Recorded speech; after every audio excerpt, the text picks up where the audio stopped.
Dear viewer, good evening and welcome to Current Issue. With me tonight, 8 Weglarz, at welcome again to MEA TV and Radio. Well, glad to be here again, Wally. It's been a little while since we had a chance to visit. That's right. And at that time, the organization that you were heading that time, they used to call it AFD, Association Food Dealer.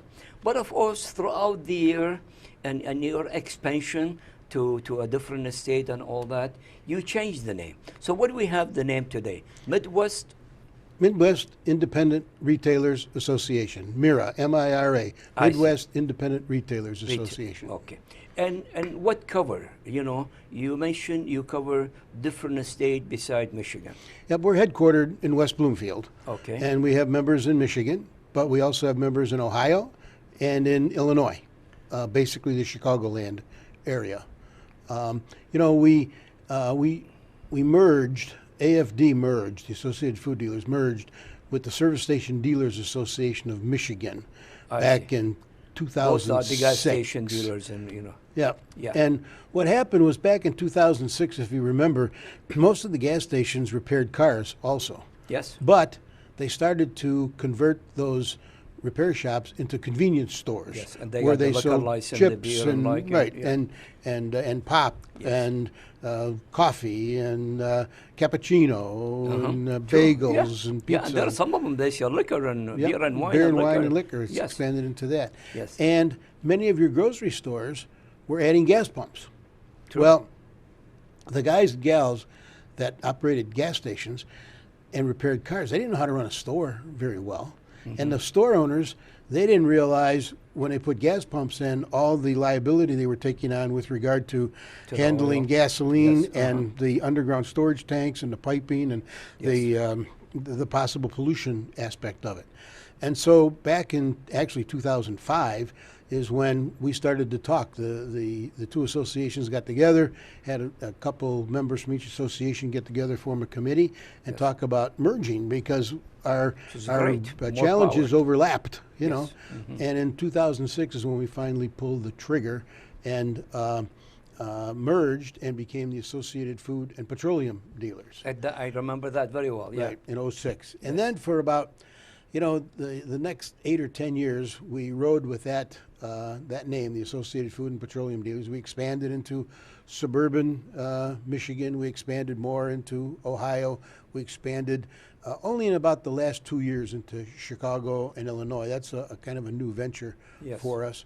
But the real problem, Wally, came when we talked to legislators or when we talked to the press and we said, I'm Ed Weglarz with the Associated Food and Petroleum Dealers. They'd say, food and petroleum, how does that go together? Food with petroleum. You know, and I'd say, well, when you go to the grocery store many times, there's gas pumps out front, right? Yes. And when you go to buy gas, you might go inside for a coffee or a tea or a cappuccino or a sandwich or a Mountain Dew or chips. Now beer and wine. That's a big now they've added beer and wine and even liquor and more hot foods. Absolutely.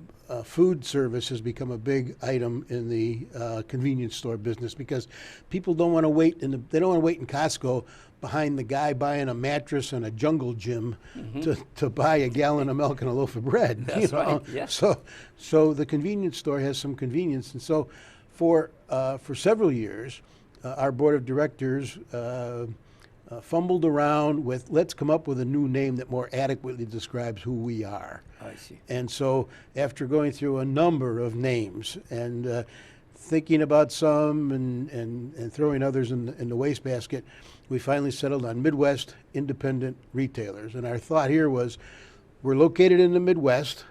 It gives us the opportunity to expand into more states if we can and if it makes sense. Yeah. And then independent, most of our members are independent retailers. They're the smaller operator that has maybe 2, 3 stations. We have some with a little bigger chains, but for the most part, the big chains have their own associations that they belong to, or they don't belong to any association at all. And then retailers. We concentrate on the retail aspect of the business. Yes. And again, within our organization, we have suppliers and manufacturers, but we explain to them that our allegiance is still to the retailer. And yes. if there's a situation where we need to lean one way or the other, whether it's legislation or some regulations, we're going to lean towards the independent retailer as opposed to the supplier, because the marketplace has gotten quite diversified, where Yes. you have suppliers and manufacturers that are actually retailers also. Whereas before, everybody used to have their little silo that they worked in, and now it seems like the wall between those silos has gotten lower, and people have gone into what we call vertical integration, where they handle it from top to bottom. Yes. And so, as I said, we have some suppliers and wholesalers as part of our organization too. So Midwest Independent Retailers Association kind of describes us pretty well. And Exactly. when we say that to a Yeah. to a politician, or we say that to the media, Yes. they look at that and they go, "Oh yeah, okay, I understand what are." you folks do." Exactly. My questions, we mentioned the gas station with the convenience store and beer and wine and liquor. How that liability? Is it very expensive? I mean, here is somebody pumping a gas, getting a liquor. How that work? Well, that's part of what we do. Let me just backtrack 1 second. Our basic core membership are gas stations, convenience stores, Yes. party stores, supermarkets. Those are our core members. Yes. Now, of course, independent businessmen tend to be entrepreneurs. Sure. So what do? They like to branch out. So many of our members have branched out into a pizza business. Pizza place, a phone or seller, a phone. Subway Yeah, exactly, operation. yes. Uh-huh. Or they've gotten into a hotel or motel business. Yes. And they'll say to us, but I still want to belong to your association because I like the things that you do legislatively. The and benefit the fact out that of your you service. have a weekly newsletter that you provide, a monthly magazine. You really try to keep us up to date. I mean, during COVID, we were sending out emails and fax blasts every day because the governor here in Michigan was issuing executive orders every day, and some of those Change her mind every day. yeah, and some of those affected some portion of our membership. Absolutely, yeah. And for the most part, our members want to stay compliant. They want to run an honest business. All they're looking for is a level playing field where they can compete on hours and appearance and service for the customer. They're not looking for an advantage, but they're not looking for a disadvantage either. And they want to comply with whatever those rules and regulations are. And that's something that we try to provide. We try to keep them up to date on the rules and regulations that are out there and with government edicts. And we also try to get them programs where they can get a rebate on merchandise That's or great. services That's great. or a discount or some special service that they might not get otherwise. Because we go to the supplier and say, hey, we've got 3,500 members. That's what I'm going to ask you.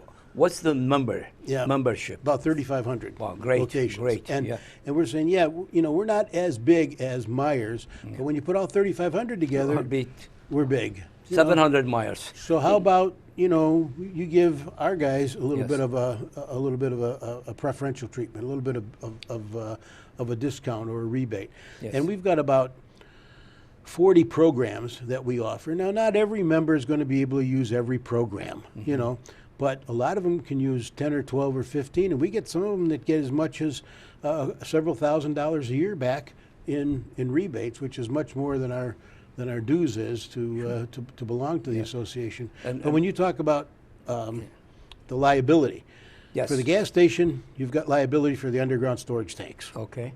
Because if you pollute the ground, you're in trouble. Well, one of the things that I'm going to quickly take you back. There was a program called the Michigan Underground Storage Tank Financial Authority back in the 80s, I 70s remember and that. 80s. Okay, Yes. and that went bankrupt because everybody who had a backhoe became an environmental engineer back in those days, and the state didn't do a very good job of monitoring these folks, and actually they bankrupted the system.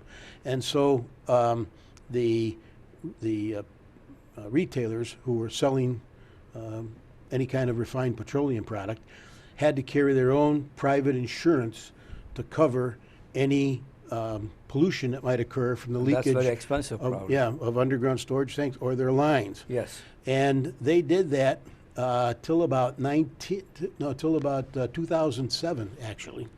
At which time the bonds and everything to clear up all the backlog of bills that accumulated were paid off, and the insurance was getting more and more expensive, and more difficult to get. Yes. So we combined with some other associations, and we went to the state and said, hey, how about if we reestablish what's called the Michigan Underground Storage Tank Authority, Okay. and they would be part of the DEQ, the Department of Environmental Quality, now called the Energy, Great Lakes, and Environment, EAGLE for short, under the new administration.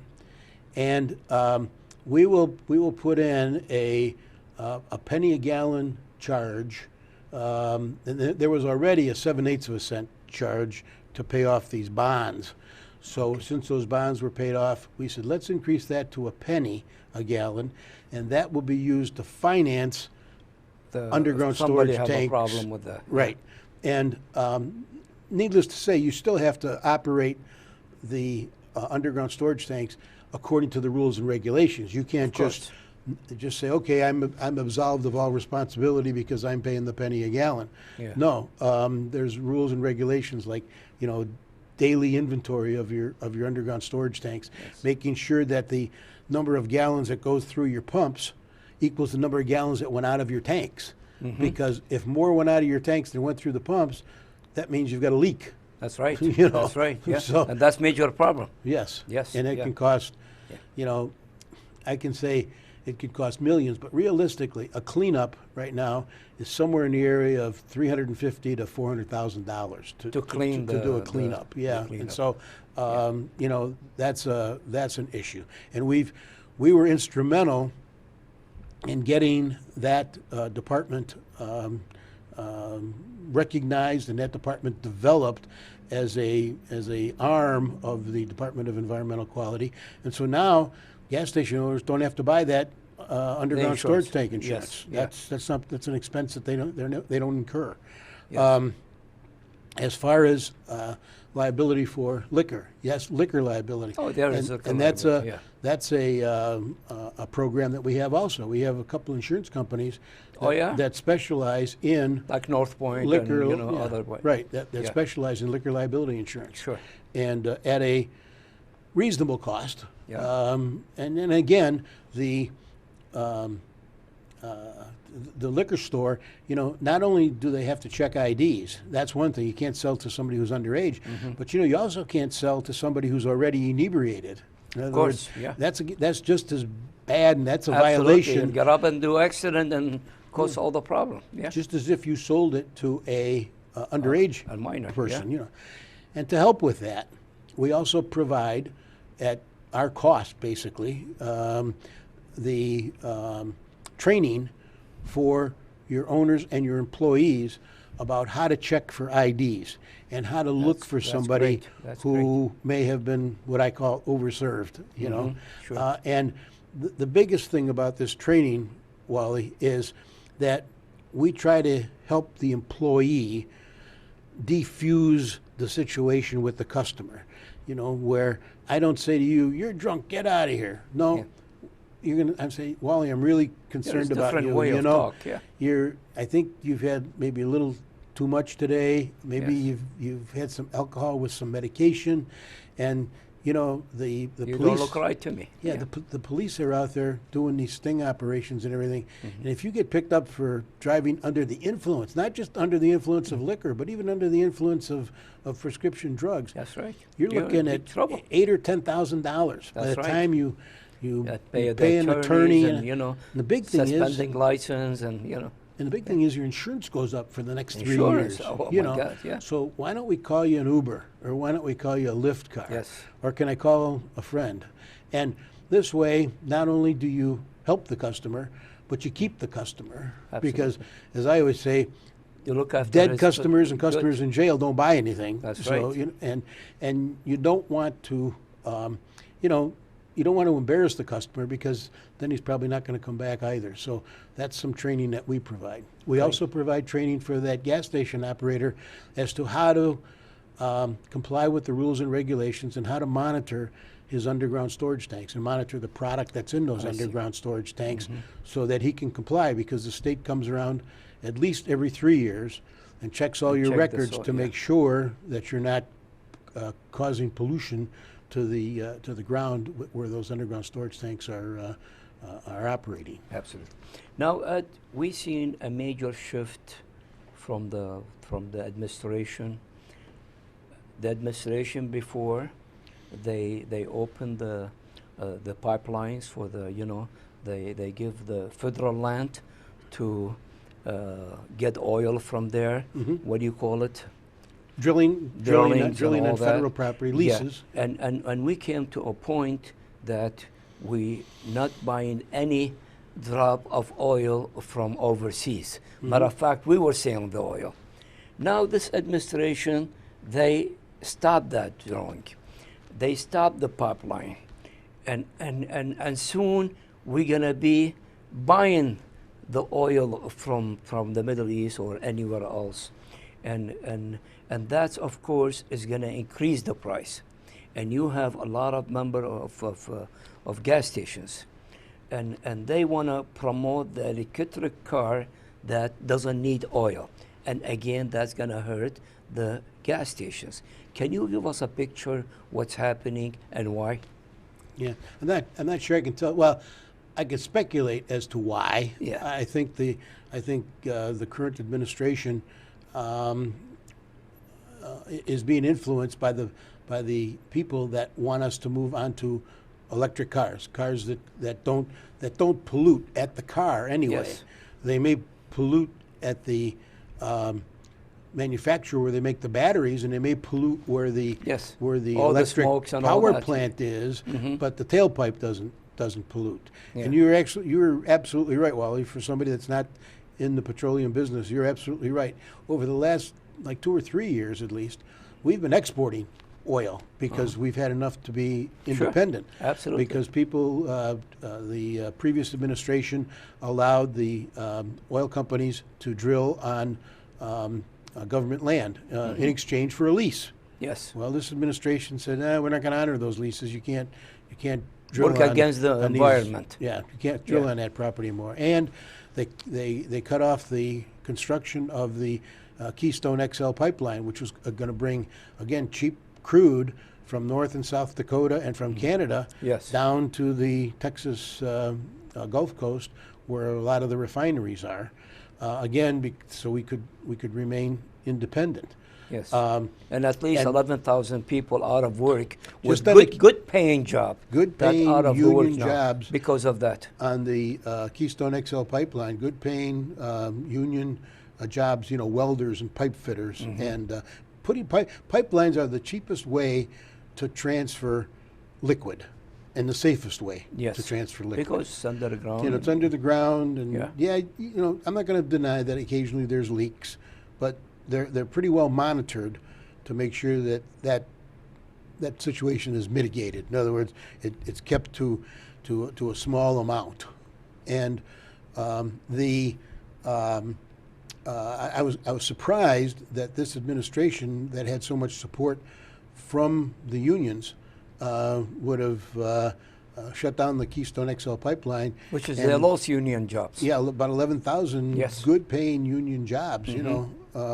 That those people now are out of work, and they've done some things at the coal mines also, the coal producing. Absolutely, that's put some people out of work, and they want us to move towards clean energy, towards windmills and towards solar, but you saw what just happened in Texas. Exactly. How are you going to support, all the electricity that when something happened like this in Texas? Yeah, I mean, you had this cold weather in Texas, and snow covered the solar panels, so the solar panels didn't function properly. They had a similar problem in Germany. Germany, you didn't hear about this because all they cover here, it seems, the press is the politics. They don't cover other things. Yes. But Germany has 30% of its energy from solar, and they had a bad winter, and they had a problem because the snow covered the solar panels Wow. and reduced the efficiency of those. Sure. The generators at the bottom of the windmills, from the windmill spinning, creates the energy at the the electricity at the base. Those froze up in the cold weather in Texas, so that caused a problem. Yes. And the power plants that were providing electricity didn't have enough backup. There was not enough supply there to make up for that shortfall, that shortcoming of the windmills and the solar. So what's going to happen when you have more and more electric cars on the road? How are we going to recharge them? Right now, there's just not enough charging stations to handle a huge influx of electric cars. Yes. You know, there's got to be a slow transition from what I call ICE, internal combustion engine cars, to electric cars. And we're just not going to have it that quick unless the government's going to let us build some power plants to be able to supply that. And keep in mind, the electric cars, they don't pay any gas tax, right? Yes. Now, Yeah. 60 cents a gallon. When you buy gas, 60 cents a gallon Goes is to the tax state. Yes. between the state and the feds. Yes. Okay. So when you buy 10 gallons of gas, and today the price is around $2.50. Okay. Yeah, 260 to 70. $25. Let's say $25 for, Yeah. for 10 gallons. Do you realize $6 of that is tax? You know. Wow. Well, if you're in an electric car, you're not paying The that state tax. and federal are gonna lose that. That's right. So they're hurting So- themselves. So how are they going to get it? Well, they're going to say, well, we're going to go electric, and we're going to make the electric companies produce more power. But who pays for that power? Everybody pays for the power, right? Everybody Yes. gets an electric bill. So I'm driving an internal combustion car, and I'm still going to have to pay the gas tax, but I'm going to have to pay the higher electric bill so I can build power plants to fuel Wally's electric car. Does that seem fair? No, absolutely. It's a big mess. You know, so Yeah. And that's- in Michigan, I heard the governor, she want to close one of the pipe, right? yes, And yes, she that's wants to close line 5. Yeah, and that's going to hurt the state. You know, everything happening, you said, on different state, okay, is going to hurt the state of Michigan too. Okay. Is that going to, I mean, we used to sell oil, as you said, now we're exporting oil. Is that the prices for the gallon is going to go up and we're going to be totally independent on those countries in the Middle East, you know, to buy the oil from them? Yeah, keep in mind, oil is a global commodity. Exactly. In other words, if I can drill oil, and if the United States is going to pay me, you know, if the customers of the United States are going to pay me $30 a barrel, but I can get $40 a barrel somewhere else, I'm going to ship it somewhere else to get the $40 a barrel. Of course, yeah. So we're competing across the globe for that oil, and that's why during the height of COVID, when gasoline and diesel fuel oil sales were way down because people were They're at driving. home. Yeah, they home, weren't not driving. driving, Schools yeah. were closed. Yes. People weren't going to school. Yeah. Oil was down to as low as $20 a barrel. For a couple days, it was down Yes. into $2 and $3 a barrel, but that was just for a couple days. But basically, it was at $20 a barrel, and you saw $1.50, $1.60 gasoline. True. Well, yesterday, after I talked to you, I checked. Oil's now at $62 a barrel. Yes. Right? Part of it because Keystone XL was shut down, part of it because of the Texas problem, okay? So now it's $62 a barrel, which equates to about another $1 a gallon. And where is gas? It's gone from $1.50 to $2.50. To So it's $2.50. gone up $1. There's no gouging at the retail level. In other words, the retailer, in fact, doesn't always pass on all the increases at the wholesale price because he doesn't want to lose customers. So the retailer is basically breaking even on gas, you know, just enough to Breaking cover, even in gas. just enough to cover his expenses, you know. Yeah. And that's why you don't see a standalone gas station. And when I was a kid, there were standalone gas stations that Absolutely, just sold with gas mechanic. because you could make money on gas. Nowadays, you don't see that because you can't make money on gas. People are so sensitive to the price of gasoline, you know, and so you always see that they have to have the convenience store. They have to have the sandwich store like Subway, Yes. or in the rural areas. And the profit, it's in the that's where they convenience make their store. money. Exactly. And Yeah. in the rural areas, they might have a laundromat. You Yes. know, other operations to basically subsidize the gasoline. But as gasoline becomes more and more expensive, like Do you think it's going to be more expensive when U.S. start buying the oil? And if they start buying the oil, definitely. Oh, yeah. Oh, no doubt the price about is it. going to go up. You know, you said 60, they might go to 70 and 80. And one time, I remember it was over 100. Yes. If that happened, the consumer is going to pay for it. Yep. And the consumer pay for it, everything, the prices is going to go up. And the inflation is up, and that's nobody's going to hurt but the consumer. Well, exactly. And keep in mind, when the retailer, no matter who that retailer is, when he gets something delivered, how does it get delivered? By truck. True. Right? I mean, you see the signs in the back of trucks that said, if you have anything with you, it was delivered by truck. Yes. And they're right. That's You right. know, America depends it on was, trucking. Right. Yeah. So how does that truck get around? It gets around by burning fuel. All right. That's right. So the That means the prices of produce, the prices And there of were- food, everything's going to go up. many of your retail stores or even your suppliers, if they had things delivered, there was oftentimes a fuel surcharge put on the invoice. It said fuel surcharge, $18 or whatever, to cover the fact that fuel prices entered the equation and fuel went up in price. So now that's got to be passed on to the consumer, you know, because now that's a cost for the retailer. So yeah, things are going. And do you think that's going to happen? Mm-hmm. Definitely. I Yeah. think definitely it's going to happen. Unless, you know, this administration backs off a little bit and doesn't go too much further than they've already gone. You know, I see. it's the same way you talked about the Line 5 pipeline. The people at Enbridge with Line 5 want to dig the tunnel under the Straits of Mackinac. Yes, Okay? yes. And put the pipeline in that tunnel, and it'll be, Yes. I think, 400 feet below the bottom of the lake there. So, and they're going to put electric wires through it. The utility companies can use wires. I've even suggested, although they didn't ask my opinion, but I've even suggested they make it big enough so railroad tracks could go through there, you know, so trains could go through. Yeah. But that's yet to be seen. And they can do that in about 2.5 years, okay? They can get that done. And But now she want to stop it. But she wants to stop it in May. The governor, yeah. wants to stop it Yes. in May. She wants to close down the pipeline. And I don't know how she's going to, make up for that lack of supply. You're talking about 560,000 barrels a day of product that go through that pipeline. There's 42 gallons in a barrel. That's so, we have to buy it yeah, now so from somehow you get- outside. Yeah. So where Yeah. are we gonna get it?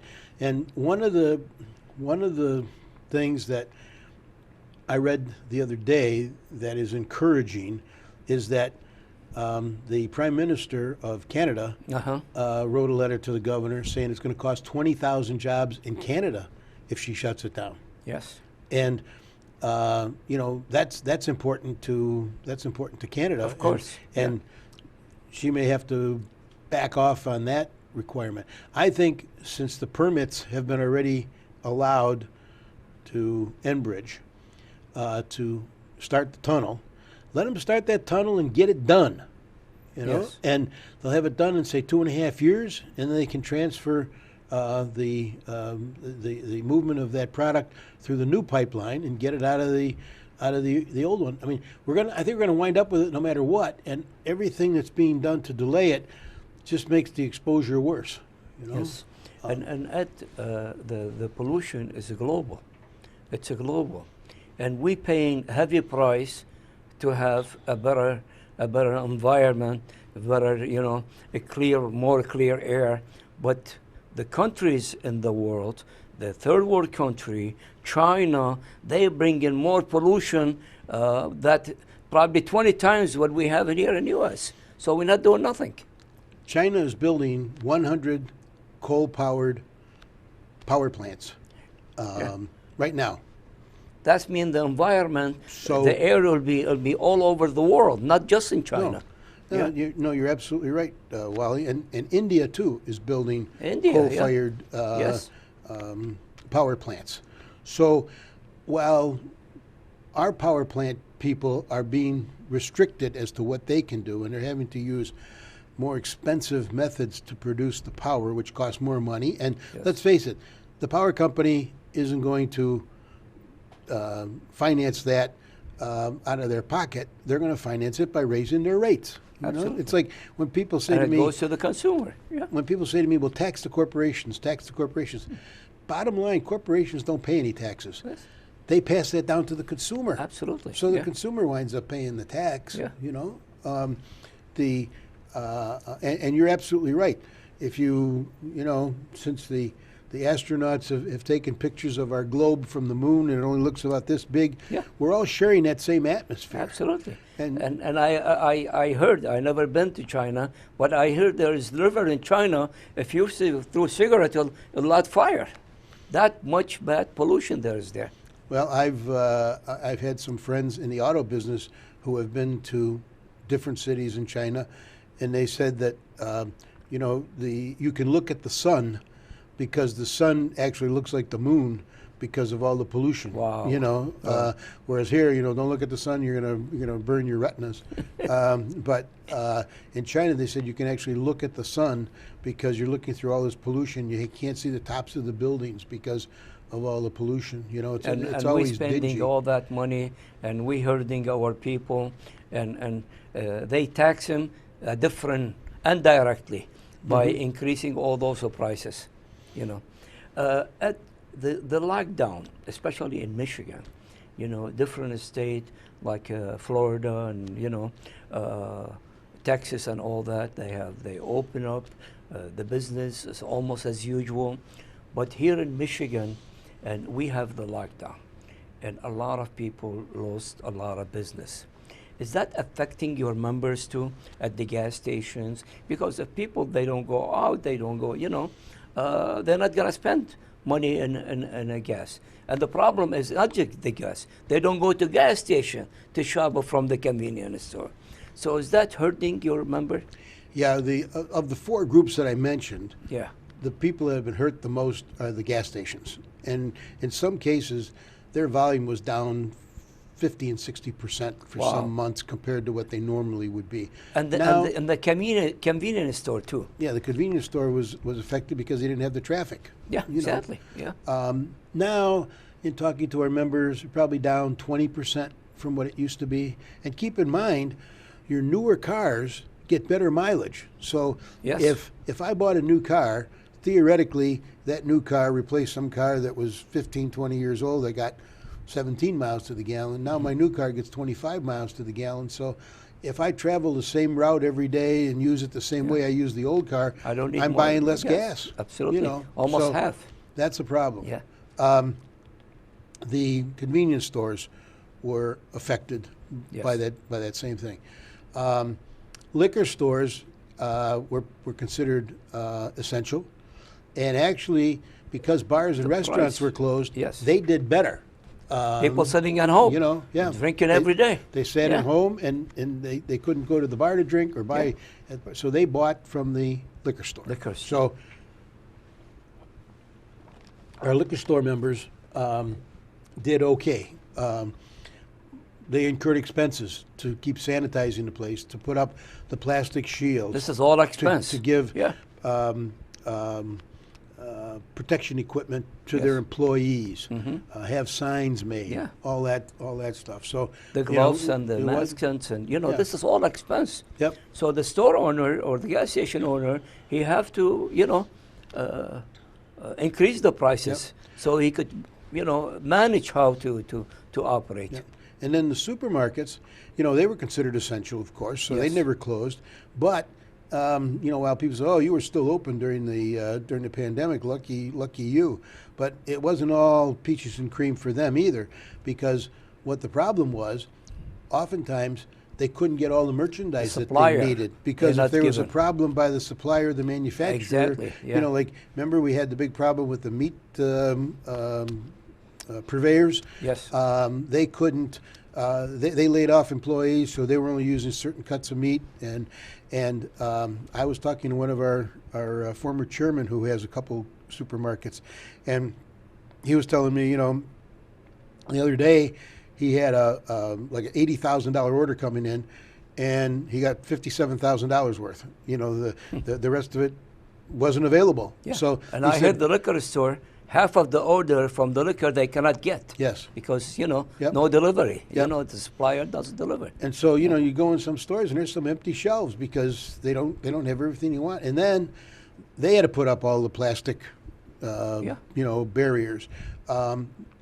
He told me, the same merchant, that for 2020, his payroll was up $1.2 million from the previous year because he had to pay overtime to employees. He had to pay bonuses to employees because Just to keep them. Because some employees caught COVID and couldn't come into work. Yeah. Other employees had to take care of family members that had COVID, or if they had little kids, they had to stay home with the kids. They have to stay with. Yeah. I mean, if the kid's in high school, you can kind of leave them home and do home learning. But you can't do that with a third grader, Sure.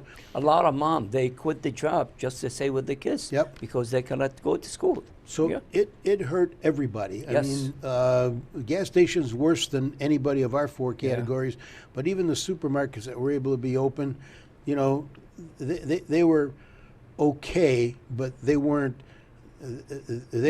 making a lot of money because of it. It was costing them money to stay open because of a lack of product and the fact they had to pay the employees that were available. They had to pay them either a bonus or have them work overtime just to cover to keep things. Going. Yeah. And then I might mention that there were some people that were saying, well, grocery prices have gone up, and the merchant isn't offering discounts anymore, or he's not offering buy one get one free. Yeah. But I think what the customer doesn't understand is that many of those promotions are financed by the supplier or the manufacturer. Absolutely. And the suppliers and manufacturers have cut back on those promotions because if they don't have a lot of extra product, they're not going to promote it. Of course, sense promoting because something whatever they have, it's going to sell. Yeah. So why they should promote it? Yeah. If I don't have, it's like, think about Lysol. Lysol now, they're operating 24/7 trying to produce enough Lysol disinfectant wipes and all that. Yeah, yes. Well, there's no sense promoting something that you can't produce enough of. That's why right. why promote it? So Yeah. so the retail merchant, when he had those programs, he passed them on to the customer. Yes. But now he doesn't have them, so his prices go back to normal. And of course the customer looks at that as a rip-off, or he's saying, well, he increased his prices. Yeah, he did increase his prices, but it's because he wasn't supplied by his cost too. Yes, his costs have gone up. Going up, so they have to pass it to the customer. Right. One more last question, the electric car, how they gonna get the charge? Are they gonna put them like machine in gas station, or they got them at home, or a dealership? A lot of people ask these questions. The government and everybody now pushing for electric car. GM, they think by 2030 is going to be all electric. How that going to operate? How are we all going to get electric cars? Yeah, no, the electric car we could get, but how we could charge it? Oh, recharge them. Recharge them. That's the big question, Wally. I mean, where are we going to put the charger? At the gas station? Some of hotels, they want to put a charger there, so when the people come and sleep over, the battery might die, so they want to put charger, electric charger battery there. Here's the problem. If you've ever been around the gas station business, people are very anxious to get their gas tank filled, and normally it takes them between 4 and 5 minutes. To charge a car right now, fully, you're looking at least a half an hour. So he's staying there with his car for half an hour. I mean, I don't think people are going to buy that. I don't think people are going to stand for that. Now, where are they going to do it? Most likely at home overnight, right? In other words, I'm home overnight. That's mean the gas station lost all the business. Right. All the business. Yep. Yeah. But the thing is, there are actually some communities that are requiring the new homes to have charging stations in the garage. They're making that a code. Or a building, for example, requirement. and have a place to charge the cars. Yes. Now, that's going to be a long-term deal because how Yeah. many new houses are we building? What shocked me the other day was there was a report saying that the average electric car is only being used about 5,000 miles a year compared to the average internal combustion car being used about 13,000 miles a year. So it turns out that that electric car really is a complement to the fleet of cars. It's not replacing a car. In other words, people are buying it as a, I don't want to say as a toy, but they're buying it as Environment as an things and additional, all that, as an additional car. Yeah. And then this is what really shocked me, because I can't believe they spent more than 5 cents trying to figure this out. They said they were shocked that all the recharging, the majority of recharging, was being done between 10 o'clock at night and 5 o'clock in the morning. I thought, well, when did you think it was going to be done? I mean, people were going to park in their garage and plug it in and charge it overnight. Where else would they do it? That's right. That's right. Yeah. And I think that we need a combination of electric cars, internal combustion cars, diesel trucks. You know, if you're the post office, Yes. and your truck goes out and back and comes to the post office every night, you could have an electric vehicle, right? Because it comes back to a terminal and they you could just plug charge it in it, every yeah, night. yeah. The same way with maybe FedEx, DHL, what's the other, UPS. Yes. You know, they're always coming back to a terminal. Yeah. And so if you're a local delivery truck, that's not a bad idea. But if you're a long haul over the road trucker, how are you gonna do that? You know, and you know, do you want to fly in an electric airplane? I'm not sure I want to fly an electric Absolutely airplane. not. You know, I think I want, you know, kerosene in that jet fuel in that airplane. That's right. You know, I said last question, but one more. Do you think honestly that the time will come to do that, to be all electric, to be all environment, or the people, they're going to get so much frustrated and losing a lot of job and getting frustrated and in the 2022, 2024, that we're going to have a new administration and it'll go back to normal? It wouldn't. It wouldn't. Honest opinion. It wouldn't surprise me. Here's what I think is Yeah. the keystone. Okay, I think the keystone of this whole situation Yes. is to have battery technology that allows you to recharge that battery fully in less than 10 minutes. Okay, if you can fully recharge that battery within 10 minutes, I think people will say, okay, the majority of people will tolerate the electric cars. Unless we get that, we're not going to have electric cars. The thing that concerns me about electric And when cars, the increase in oil prices and, you know, And increase, because we're right. going to pay for it, when we pay for it, and we get more from the Middle East, okay, is more demand. So that did mean the prices is going to go up and up.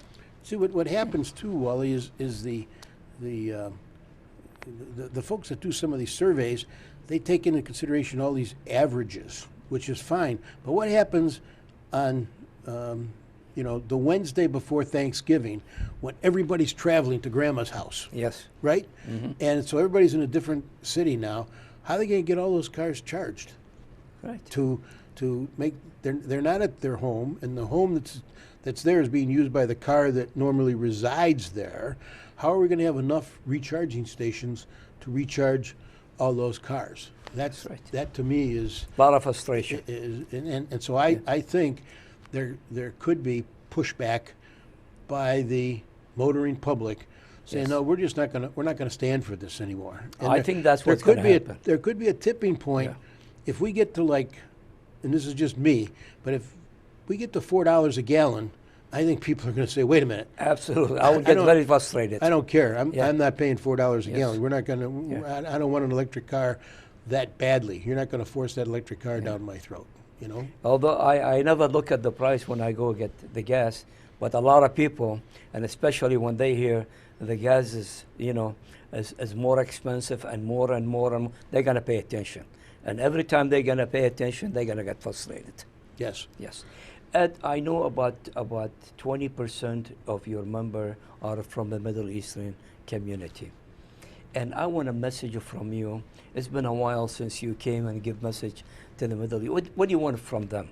How you want to relay your message and your, of course, your organization message to the Middle Eastern community, especially the one that they have business and they are a member with you? Well, I think I could address both the member and the non-member. Yes. If you have a retail operation that's a gas station, convenience store, supermarket, liquor store, party store, anywhere in Michigan or Ohio or in Chicago, consider joining Midwest Independent Retailers Association. Why? Because we do, in all those states, we do a lot of government relations work. We talk to the legislators to try to instill upon them that small businesses are not a money tree and that you can't continue to impose higher taxes or higher fees on those folks, because that's just like a tax. So we spend our time and effort in championing for the independent business man or woman. We also try to make sure that the rules and regulations that are passed are evenly distributed if they have to pass rules and regulations. For example, we are categorically against local taxes. Some municipalities want to impose their own gas tax. Well, if Oakland County decides that they're going to impose their own gas tax and use that money to fix their Oakland County roads, that's all good, except the people in Oakland County are probably going to go to Wayne or Washtenaw County to buy their gas if it's 5 or 6 cents a gallon cheaper in that county. So we're saying no local taxes on tobacco. And even a state to state. Yeah, tobacco, cigarettes, liquor, no local taxes, statewide. Now, we're still going to have that problem at the borders, of course, but it's less of a problem at the border than it is if you go from county to county or municipality to municipality. The other thing we do is we publish a weekly newsletter that tries to keep you up to date on all the rules and regulations that come down. Like during COVID, we were issuing that newsletter every day to help you understand where you could get paycheck protection loans, where you could get the protection equipment, masks and gloves and sanitizer. How they could get that. Right. How they could get the newsletter, the e-newsletter. We email it and fax it. Okay. And we're now gonna can we put a number that they could call and request that? Mm-hmm. Yep. We could put the organization's number in slide. Sure. And so they could call and request, because there's a lot of good information in that e-newsletter. Yes. Yeah. We can add them to the list to give them a trial to see what kind of information that we send out. Yes.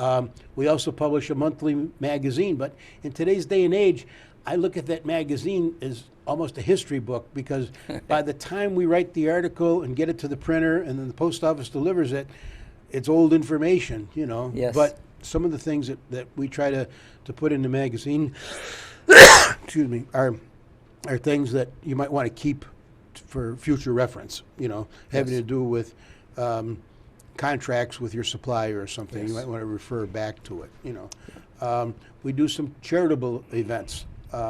We have a turkey drive that we do every year in an attempt to give things back to the community. We have a scholarship program. Our next big program is going to be the annual scholarship program. Last year we gave out 30 $1,500 scholarships. 30 of them? 30 of Wow. them. 30 $1,500 scholarships. So that's mean 45,000 went to a scholarship. Yep.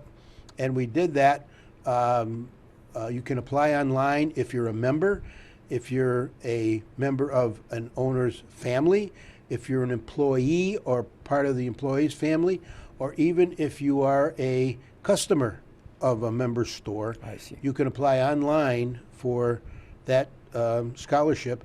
And there's a company outstate that takes those applications, and we just tell them how much money we have at $1,500 a piece, and they decide who the winners are, so that we're not involved with, you know, our brother-in-law Yes.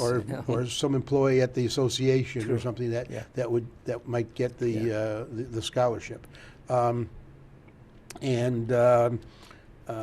Programs. I forgot about programs. We've got several 40 different programs with different suppliers where you might get a rebate or a discount or some sort of perk that you normally wouldn't get if you tried to negotiate the deal yourself.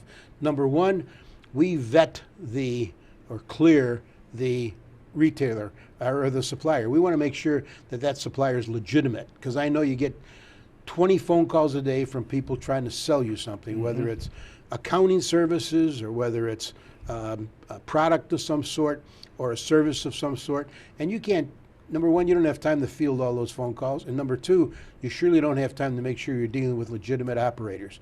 And so we vet those operators and make sure that they're legitimate. And then we negotiate deals that you can take advantage of. And, you know, last year we paid out almost $2 million in rebates to our members. Wow. So Yeah. those are programs that, you know, you're going to be able to take advantage of some of them. You probably, I don't think any of our members are able to take advantage of all of them, but they're able to take advantage of many of them, even if you're in you know, a peripheral business. In fact, some of our suppliers that supply the rebates actually take advantage of some of our other programs within the program selection. So, well, Ed, thank you so much for all that information. And honestly, a lot of probably independent gas station or grocery, they don't know about this kind of program. And by hearing that, I encourage them to join your organization. So thanks so much for the service you've given to the community at large. well, thanks for inviting us, Wally. It's been a pleasure to be here. It's been too long since we had the opportunity to talk, and I'm glad to be here. And I hope that we can make this a little more regular. Absolutely. Than we have in the past. It'll be a pleasure. I'll give you the number that perhaps your graphics person can. Yes, he'll put it in can a put on slide the can put on the and the website on too. the website. Yes, the number and the website. Yes, sir. Thank you so much for coming. Dear viewer, that was my interview with Ed Weglarz, association food dealer before and now Midwest independent retailer. They are an organization with 3,500 members, and they give a lot of service to their members. Yes, there is the chambers, there is a lot of organization, and they are all good, and they all, good for their member, but they're not even 10% close to the Midwest Independent Association, Retailer Association. So please, we're gonna put the website and the number in a slide.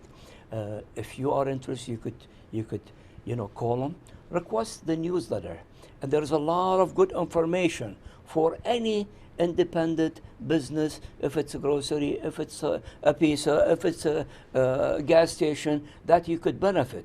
And by joining, believe me, the money probably you pay for the membership, you'll get 10 times as much in return from their program.